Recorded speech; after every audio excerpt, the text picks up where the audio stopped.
মালয়েশিয়াতে। আমার সাথে আমার সফর সঙ্গী হচ্ছে টঙ্কু ইয়াহিয়া। তো টঙ্কু মানে রাজ পরিবারের লোক।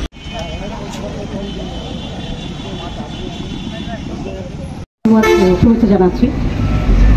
আজকে মেহেরপুর জেলা পুলিশের ট্রাফিক বিভাগের আয়োজনে সড়ক দুর্ঘটনা প্রতিরোধ এবং হেলমেট ব্যবহার উদ্বুদ্ধকরণের প্রতীকী কর্মসূচিতে আপনাদের যারা উপস্থিত আছেন, আমার অতিরিক্ত পুলিশ সুপার, ট্রাফিক পুলিশ, জনসাধারণবৃন্দ এবং আমার মিডিয়ার বন্ধু যারা আছেন, ভাই যারা আছেন, সবাইকে শুভেচ্ছা জানাচ্ছি।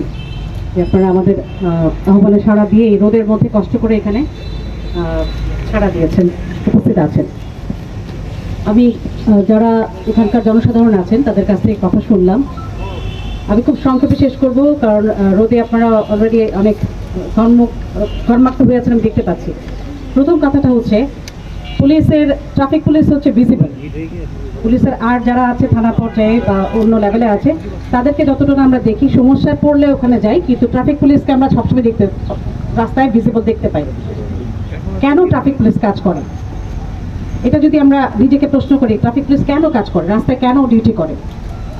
এই ট্রাফিক পুলিশ 8 ঘন্টা দাঁড়িয়ে থেকে বসার জায়গা নেই, দাঁড়ানোর মতো নির্দিষ্ট কোনো জায়গা নেই, কেন ডিউটি করছে? এটা নিশ্চয়ই যেখানে ডিউটি করছে সেই এলাকার জনসাধারণের ভালোর জন্য, আইনকে মানানোর জন্য। এখন অতিরিক্ত পুলিশ সুপার কামরুল হাসান বলেছেন যে আমাদের একটা জাতিগত একটা সমস্যা আছে, আইন না মানতে পারলে নিজেকে হিরো মনে হয় যে আমি খুব বীরের মতো একটা কাজ করেছি। আইনটা যদি আমরা সবাই মানি, আমরা কাদা ছোড়াছুড়ি না করে যে পুলিশ হয়তো এটা করছে না, ওটা করছে না, আমি আসলে আমার দায়িত্বটা নাগরিক হিসেবে করছি কিনা।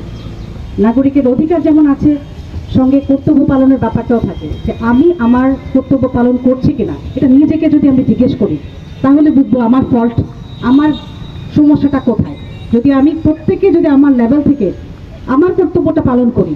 এখন আপনার কর্তব্য কি? আপনি গাড়ির ফিটনেস থাকবে, আপনার লাইসেন্স থাকবে, আপনি হেলমেট ইউজ করবেন। এর একটাও কি আমাদের অন্য কারো সুবিধার জন্য নাকি আপনার সুবিধার জন্য? এটা আমাকে বলেন। আপনার সুবিধার জন্য, প্রত্যেকের আপনার সুবিধার জন্য।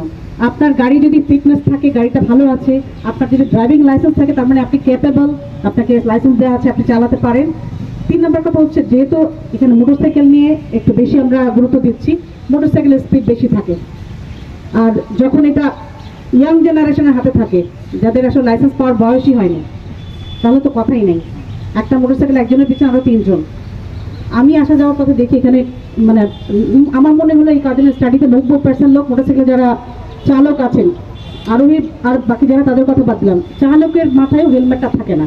1-2জনকে দেখলাম হেলমেটটা হাতে করে নিয়ে যাচ্ছে, হেলমেটটা যেখানে দেয় সেখানে দিচ্ছেন না। হেলমেটটা কেন পড়তে হবে? কারণ মোটরসাইকেলের স্পিড বেশি থাকে, যখন একটা অ্যাক্সিডেন্ট হয় তখন হেড ইঞ্জুরি, অন্য ইঞ্জুরিতে বেঁচে যায় কোনো রকম, কিন্তু হেড ইঞ্জুরি হলে তাকে আর বাঁচানো যায় না। অ্যাক্সিডেন্টগুলো মেজর কারণ হচ্ছে হেড ইঞ্জুরি। এই জন্য হেলমেট পরতে বলা হয় মোটরসাইকেল যারা চালান তাদের, বা আরোহী যারা থাকেন তাদের।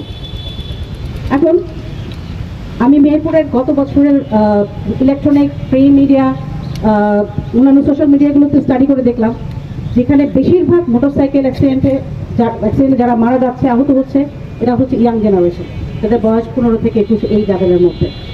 তো আমি আপনাদের অনুরোধ জানাবো, আপনারা নিজেরা নিয়মটা মানেন, নিজের স্বার্থে নিয়মটা মানেন। জেলা আপনাদেরই কারো ছোট ভাই, ছেলে, হয়তো আপনার মোটরসাইকেল লাইসেন্স আছে, আপনার সাইকেলটা নিয়ে আপনার ছেলে চালাচ্ছে, আপনাদের সবার কল্যাণার্থে এই কাজটা দয়া করে আপনারা নিজেরা পরিবার থেকে মানান। থাকে একটা প্রাণ হারিয়ে গেলে আমরা বুঝি আসলে প্রাণের মূল্য কতটুকু, হারানোর আগে আমরা বুঝি না। অতিরিক্ত জরিমানা নেওয়ার কোনো সুযোগ নেই।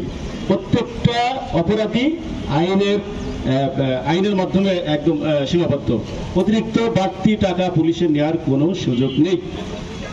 এ পর্যায়ে আমি মেহেরপুর জেলার সাংবাদিকদের মধ্যে, পুলিশ এমনিতেই যে কোনো দেশে একটা আনপপুলার অর্গান, কারণ আমরা আইন প্রয়োগ করে থাকি, যার উপরে আইন প্রয়োগ করে থাকি তার কিন্তু পুলিশকে পছন্দ হয় না। এর মধ্যে আনপপুলার মানে সবচেয়ে বেশি ট্রাফিক পুলিশ। কারণ ট্রাফিক পুলিশ, আপনারা রাস্তায় যান, চলাচল করেন, ধরে চেক করেন। তো আমার মনে হয় যে যারা আপনারা চলাচল করেন, মোটরসাইকেলে চলাচল করেন, আপনি আসছেন, আপনার ধরেন হেলমেট নাই বা লাইসেন্স নাই, পুলিশ যখন ধরে তখন কি মনে হয়? মনে হয় যে পুলিশ না ধরলেও পারতো, তাই মনে হয় না? আর পুলিশ যখন জরিমানা করে সবাই পুলিশকে গালি দেয়। অথচ আপনারাই যারা বিদেশে যার অভিজ্ঞতা আছে, আপনারা জানেন বিদেশে যখন যাচ্ছেন রাস্তা একদম যে নিরাপদ সড়ক দিবস এবারের প্রতিপাদ্য ছিল যে আইন মেনে চালাবো গাড়ি, নিরাপদে ফিরবো বাড়ি। আমরা জানি যে সবচেয়ে সড়ক দুর্ঘটনার বেশি অ্যাক্সিডেন্ট হয় মোটরসাইকেল। এই মোটরসাইকেল যারা ব্যবহার করেন তারা বেশিরভাগই হেলমেট ব্যবহার করছেন না। এই হেলমেট যাতে আপনারা ব্যবহার করেন, আপনাদের উৎসাহ এবং উদ্দীপনা দেওয়ার জন্য আমরা আজকে প্রতীকী হেলমেট বিতরণ কর্মসূচি গ্রহণ করেছি। যে আজকের এই হেলমেট বিতরণের মাধ্যমেই যাতে আপনারা পরবর্তীতে নিজে থেকেই হেলমেট ব্যবহারে উৎসাহী হন। আমাদের গাড়ির সাথে মারছে, তাদের কাগজপত্র নেই, কিন্তু আমার গাড়ির কাগজপত্র আছে, আমরা ট্যাক্স দিয়ে গাড়ি চালাই, কিন্তু আমার গাড়ির নামে মামলা হয়। 2018 যে আইন আপনারা করেছেন, সরকার যে আইন করেছেন শুধু মোটর গাড়ির উপরেই, ড্রাইভারদের উপরে, কিন্তু যারা মারছি অবৈধ গাড়ি তাদের নামে মামলা হচ্ছে না, কিন্তু আমরা বৈধ গাড়ি আমরা ট্যাক্স দিই কিন্তু সরকারকে, কিন্তু আমাদের গাড়ি নিয়ে মামলা হচ্ছে। এই কারণে দুর্ঘটনার কারণ অনেকটা বেশি। দেখেই তো যে আমরা মারলে আমরা টাকা পাই গাড়ি আমার মালিকদের কাছ থেকে, কিন্তু আমরা তো পাই।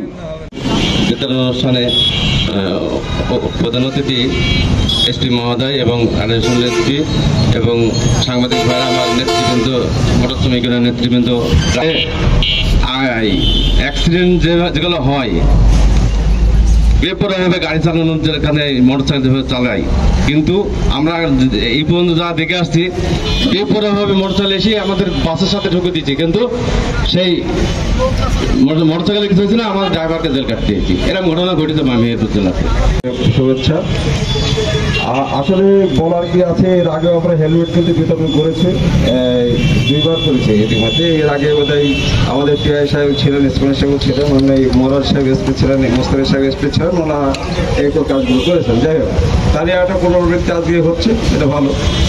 তবে একটা কথা হলো কি, যে ওই আইন শৃঙ্খলার কিছু বিষয় আছে এখানে ইনভলভ, আবার লাইসেন্স দেওয়ার বিষয় কিছু আছে। যেমন যে আপনার যে লাইসেন্স দেওয়া হয়, বিআরটিএ থেকে যে লাইসেন্স দেওয়া হয়, কাউকে দেওয়া হয়, কাউকে দেওয়া হয় না। আচ্ছা, আমি বললাম যে দেখেন ডিসি সাহেব, আপনার যে লোকটাকে লাইসেন্স হতে দিচ্ছে না সে তার মোটরসাইকেল তার, জীবনটাও তার, হ্যাঁ, পয়সাটাও তার, জীবনটাও তার। আপনি যদি লাইসেন্স নাও দেন তো সে কিন্তু চালাবে। এখন লাইসেন্সের আওতায় যদি নিয়ে আসেন বা রেভিনিউ আদায় দিয়ে আসেন, তো লাইসেন্সগুলো দিয়ে দেন। তো যাই সভাপতি মেহেরপুর জেলা ট্রাক লরি কর্মী শ্রমিক ইউনিয়ন। নিরাপদ সড়ক, নিরাপদ বাড়ি, এই স্লোগানকে সামনে রেখে আমাদের এই মেহেরপুরটাকে সুন্দর এবং সমৃদ্ধ জেলা করতে হবে, সেই অঙ্গীকার